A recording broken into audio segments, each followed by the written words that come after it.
बहुत समय पहले की बात है। एक घर में रामलाल, उसकी पत्नी रामवती और उनका बेटा राजन रहते थे। रामलाल के अपने काफी खेत खलिहान थे जिसकी राजन ही देखभाल करता था। एक दिन जब राजन खेतों से काम करके वापस आता है तो उसकी माँ उसे हाथ मुंह धोने को कहती है। हाथ मुंह धोकर रसोई में आ जाना, तेरे बाबूजी ने भी खाना नहीं खाया है। वो बोल रहे हैं कि सब साथ में ही खाएंगे। हाँ माँ, मैं बस अभी आया। हाथ मुंह धोकर राजन खाना खाने रसोई में जाता है। वहाँ सब साथ बैठकर खाना खा ही रहे होते हैं कि राजन के पिताजी उसकी शादी की बात छेड़ देते हैं। बेटा राजन, अब तो तुमने सारे खेतों का काम अच्छे से संभाल लिया है और अब तुम्हारी उम्र भी होने लगी है, तो मैं सोच रहा था कि क्यों ना तुम्हारी शादी की बात चलाएं। अब इस मामले में मैं क्या बोलूं? आपको जो ठीक लगे आप वैसा करें। देखा, मैंने कहा था ना कि मेरा बेटा मना कर ही नहीं सकता। अब तो आप लड़की देखना शुरू ही कर दो। बस फिर अगले दिन से राजन के लिए लड़की ढूंढने का काम शुरू हो जाता है। किसी के घर शादी होती है। वहाँ सीमा नाम की एक लड़की आई हुई होती है। राजन की माँ को वो लड़की एक ही नजर में भा जाती है। वो उसकी शादी अपने बेटे राजन से करवाने के बारे में सोचने लगती है और उसके माँ बाप से बात करने पहुँच जाती है। मुझे आपकी बेटी बहुत पसंद है, आप बोलो तो मैं अपने बेटे की शादी उससे करवाना चाहती हूँ। हमारे पास पैसों की कोई कमी नहीं है, आपकी बेटी बड़ी खुश रहेगी। अरे ये तो बड़ी खुशी की बात है, हम तो अपनी बेटी के लिए लड़का ढूंढ ही रहे थे। राजन के माँ बाप इस बात से बिल्कुल अनजान होते हैं कि सीमा एक बहुत ही बिगड़ैल और शराबी लड़की है, जिससे उसके माँ बाप भी बहुत दुखी होते हैं। सीमा इस बात पर बड़ी गुस्सा होती है और शादी के लिए मना करती है। टेंशन की वजह से सीमा के बाबूजी को दिल का दौरा पड़ जाता है और उनकी मौत हो जाती है। मजबूरन सीमा को ये शादी करनी ही पड़ती है। सीमा ये शादी कर तो लेती है पर अगले ही दिन वो अपना असली रूप दिखा देती है। वो अगले दिन ही अपने पति से पैसे मांगती है और ढेर सारी शराब की बोतल लाकर अपने कमरे में छुपा देती है। जब उसकी सास उसको कमरे में बुलाने आती है तो वो पागलों वाली हरकतें करने लगती है। अरे ए बुढ़िया, क्या बे, यहाँ किस लिए आई है? चल जाकर खाना वाना बना, बड़ी भूख लगी है मुझे। हे भगवान, बहू तूने क्या शराब पी रखी है? अरे तो क्या पहली बार थोड़ी पी है। देख बुढ़िया, मैं खाने के बिना रह सकती हूँ पर मुझे दारू तो चाहिए ही चाहिए। ये शादी भी मैंने इसीलिए की है क्योंकि मेरी माँ के पास पैसे खत्म हो गए थे। हे भगवान, ये मेरा बेटा किस लड़की के चक्कर में फंस गया। ये तो हमारा पूजा पाठ वाला घर बर्बाद करवा डालेगी।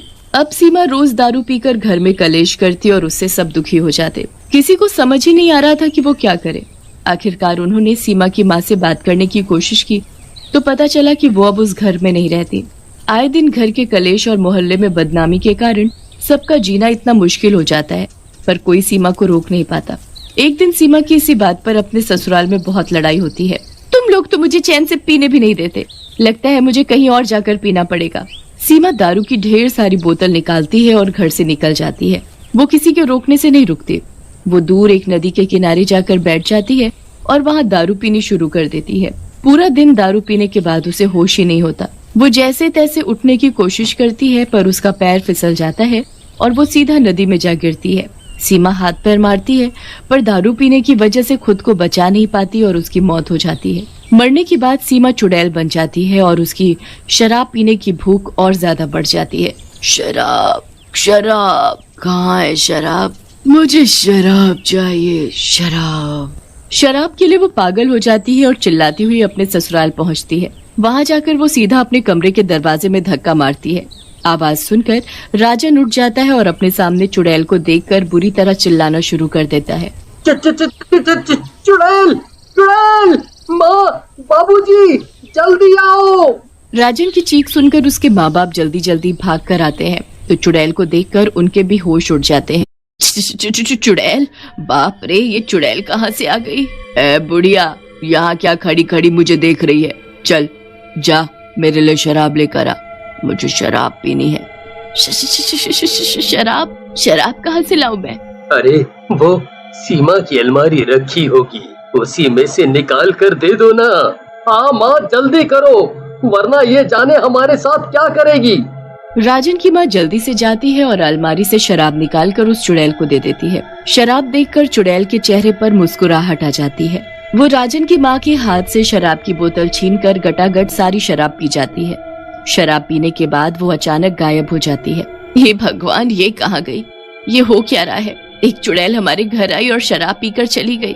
हाँ, शायद चुड़ैलों को पता होता होगा कि कहाँ कहाँ क्या रखा है, और हमारे घर जितनी शराब तुम्हारी बहू रानी पीती है ना, उतनी तो कहीं नहीं होगी। मेरी बहू रानी मतलब? आपकी भी तो है। और जाने महारानी कहाँ चली गई है? अब तक घर नहीं लौटी। इसका तो रोज का हो गया है। रात रात भर घर से गायब रहना, शराब पीना। हे भगवान, ऐसा तो कभी सुना भी नहीं था जो अपने घर में देखने को मिल रहा है। मरने दो उसे। चलो सब सो जाते हैं, वो सुबह अपने आप आ जाएगी। सब सो जाते हैं। अगली सुबह जब सब उठते हैं तो सीमा अभी तक घर नहीं आई होती।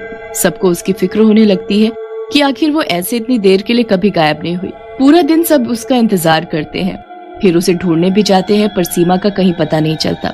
रात हो जाती है। सब लोग बैठकर खाना खा रहे होते हैं कि इतने में वहाँ दोबारा वो चुड़ैल आ जाती है। कहाँ गए सब के सब? लाओ दारू लाओ मेरी। हे भगवान, लगता है वो चुड़ैल फिर आ गई। सब लोग बाहर देखते हैं तो वहाँ वही चुड़ैल खड़ी होती है जो चिल्ला चिल्ला कर शराब मांग रही होती है।